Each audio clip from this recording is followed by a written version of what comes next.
Pinaglalamayan ngayon ng dalawang batang magkapatid na nalunod sa swimming pool ng isang resort sa Ginayangan, Quezon kahapon.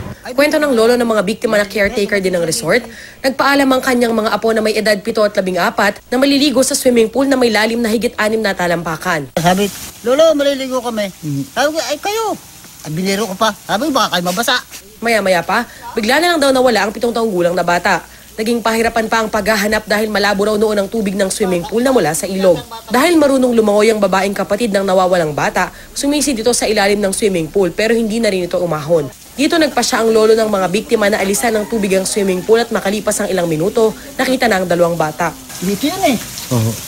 Alam ko hindi marunong lumangoy. Hindi ako kung ba yan. Nakuha ko. Dead on arrival sa ospital ang magkapatid. Nagtatakbo po ako sa medical kasi nandun sila eh. Tapos pagdating ko po doon, nandun na yung 2 kong anak.